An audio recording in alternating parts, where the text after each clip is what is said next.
Hi ಎಲ್ಲರಿಗೂ welcome back to Sushma vlogs. So ನಾನು already video ಮಾಡಿದ್ದೀನಿ, ಅದನ್ನು ಇವಾಗ ಅಪ್ಲೋಡ್ ಮಾಡ್ತೀನಿ. ಅದನ್ನು ಕಂಪ್ಲೀಟಾಗಿ ನೋಡಿ. ಅದರಲ್ಲಿ ನಾನು ಚಚ್ಬಾಡು ಹೇಗೆ ಮಾಡೋದು ಅಂತ ಹೇಳ್ಕೊಟ್ಟಿದ್ದೀನಿ. ಚಚ್ಬಾಡು ಅಂತ ಅಂದರೆ ಏನು ಅಂತ ಥಿಂಕ್ ಮಾಡ್ತಾ ಇದ್ದೀರಾ?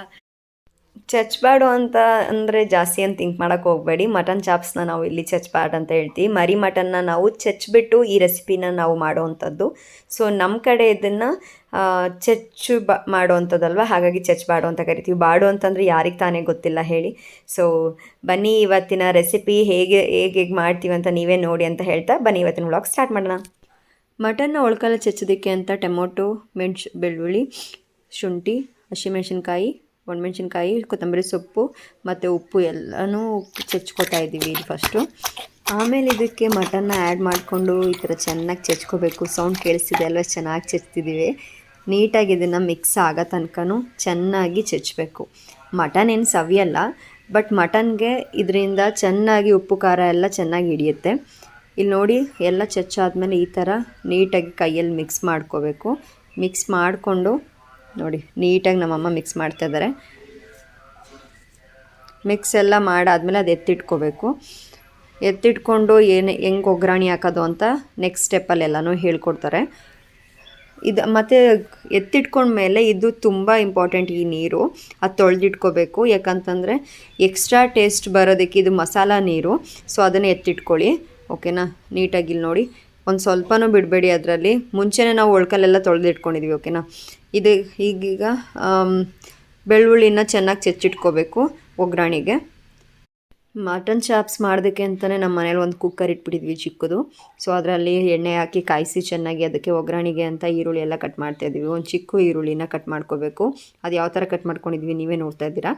ಸೊ ಅದನ್ನು ಒಗ್ಗರಣೆಗೆ ಹಾಕಿ ಇದ್ರ ಜೊತೆಗೆ ಬೆಳ್ಳುಳ್ಳಿ ಕೂಡ ಹಾಕಿ ಅದನ್ನು ನೀಟಾಗಿ ಕರಿಬೇಕು, ಓಕೆನಾ. ಫ್ರೈ ಮಾಡಿದ್ಮೇಲೆ ಅದು ಸ್ವಲ್ಪ ಬ್ರೌನಿಷ್ ಕಲರ್ ಬರುತ್ತೆ. ಇದು ಈ ಕಡೆ ನಾವು ಮುದ್ದೆಗೆ ಅಂತ ಇಟ್ಕೊಂಡಿದ್ದೀವಿ. ಇದು ಹಳೆ ಕುಕ್ಕರ್ ಆ್ಯಕ್ಚುಲಿ. ಸೊ ದಟ್ ಅದನ್ನು ಮುದ್ದೆಗೆ ಅಂತ ಇಟ್ಬಿಟ್ಟಿದ್ದೀವಿ. ಕರಿಬೇವಿನ ಸೊಪ್ಪು ಯಾಕಂದರೆ ಎಕ್ಸ್ಟ್ರಾ ಫ್ಲೇವರ್ ಕೊಡುತ್ತೆ. ಎಲ್ಲ ಹಾಕಿದ್ಮೇಲೆ ಈಗ ಮಟನ್ ಆ್ಯಡ್ ಮಾಡಿದ್ದೀವಿ. ಮಟನು ಚೆನ್ನಾಗಿ ನೀರು ಬಿಡಬೇಕು, ಓಕೆನಾ. ಚೆನ್ನಾಗಿ ನೀರು ಬಿಟ್ಟಷ್ಟು ಚೆನ್ನಾಗಿರುತ್ತೆ.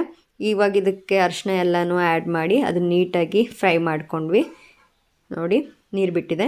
ಈಗ ಸೈಡಲ್ಲಿ ನಮಗೆ ಗ್ರೇವಿ ಬೇಕಾಗಿರೋದ್ರಿಂದ ಸ್ವಲ್ಪ ಕಾಯಿನ ನಾವು ರುಬ್ಬಿಟ್ಕೋತಾ ಇದ್ದೀವಿ.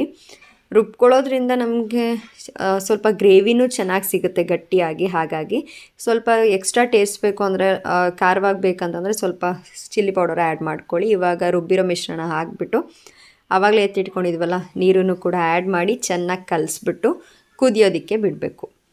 ಚೆನ್ನಾಗಿ ಕುದಿಸಿ, ಯಾಕಂದರೆ ಮಟನ್ ಅಲ್ವಾ, ಚಿಕನ್ ಆದರೆ ಬೇಗ ಬೆಂದ್ಬಿಡುತ್ತೆ, ಬಟ್ ಮಟನ್ ಸ್ವಲ್ಪ ಲೇಟ್ ಆಗುತ್ತೆ. ಕಾಲ್ದುಳಾಗಬಾರ್ದು ಅಂತ ನಾವು ಯಾವಾಗಲೂ ಚಾಕ್ ಕಾಯಿಸಿ ಹಾಕ್ತೀವಿ ಇದಕ್ಕೆ, ಮಟನ್ ಚಿಕನಿಗೆಲ್ಲ. ಹಾಗಾಗಿ ಇಲ್ಲಿ ಮಟನ್ ಚಾಪ್ಸ್ ಒಳಗಡೆ ಚಾಕನ್ನ ಚೆನ್ನಾಗಿ ಕಾಯಿಸ್ಬಿಟ್ಟು ಹಾಕ್ತಿದ್ದೀವಿ. ಇದನ್ನು ಚೆನ್ನಾಗಿ ಇವಾಗ ಕುದಿಯೋಕ್ಕೆ ಅಂತ ಬಿಡಬೇಕು. ಕುದ್ದಾದಮೇಲೆ ಅದನ್ನು ಮುಚ್ಚಿ ಒಂದು 4 to 5 ವಿಷಲ್ಸ್ ಆದರೂ ಬರಬೇಕು, ಯಾಕಂದರೆ ಚೆನ್ನಾಗಿ ಬೇಯಬೇಕಲ್ವ. ಹಾಗಾಗಿ ನೋಡಿ, ಈ ಕಡೆ ಮುದ್ದೆ ಕೂಡ ರೆಡಿ ಆಗ್ತಿದೆ. ವಿಷಲ್ಸ್ ಎಲ್ಲ ಬಂದ ಮೇಲೆ ನೋಡಿ ಚೆನ್ನಾಗಿ ಬೆಂದಿದೆ ಮಟನ್, ಈ ಥರ ರೆಡಿ ಆಗಿರುತ್ತೆ. ಇಲ್ಲಿ ನಮ್ಮಮ್ಮ ಮುದ್ದೆ ತೋಡಾಕ್ತಾ ಇದ್ದಾರೆ. ಬಿಸಿ ಬಿಸಿ ಮುದ್ದೆ ಜೊತೆಗೆ ಬಿಸಿ ಬಿಸಿ ಮಟನ್ ಚಾಪ್ಸು ತುಂಬ ತಿನ್ನೋದಕ್ಕೆ ಚೆನ್ನಾಗಿರುತ್ತೆ. ಇವು ಹುಷಾರಿಲ್ಲದವ್ರಿಗೆ ಗಂಟ್ಲು ನೋವೆಲ್ಲ ಬಂದಿರುತ್ತಲ್ವ, ಟೇಸ್ಟೇ ಗೊತ್ತಾಗ್ತಿರಲ್ಲ, ಅಂಥವ್ರಿಗಂತೂ ಇದು ತಿನ್ನೋದ್ರಿಂದ ತುಂಬ ಒಳ್ಳೆ ರಿಲೀಫ್ ಸಿಗುತ್ತೆ ಗಂಟ್ಲಿಗೂ. ಸೊ ನೀವು ಮನೆಯಲ್ಲಿ ಟ್ರೈ ಮಾಡ್ತೀರಾ ಅನ್ನೋ ನಂಬಿಕೆ ನನಗಿದೆ. ಇನ್ನೂ ಯಾಕೆ ತಡ ಮಾಡ್ತಿದ್ರೆ, ಎಲ್ಲ ಮಾಡ್ಕೊಂಡು ತಿನ್ನಿ ಇದನ್ನು ನಿಮ್ಮ ಮನೆಯಲ್ಲಿ ಅಂತ ಹೇಳ್ತಾ ನೆಕ್ಸ್ಟ್ ವ್ಲಾಗಲ್ಲಿ ಸಿಗೋಣ. ಅಲ್ಲಿವರೆಗೂ take care, bye. Don't forget to like, share, comment and subscribe to my YouTube channel. Bye.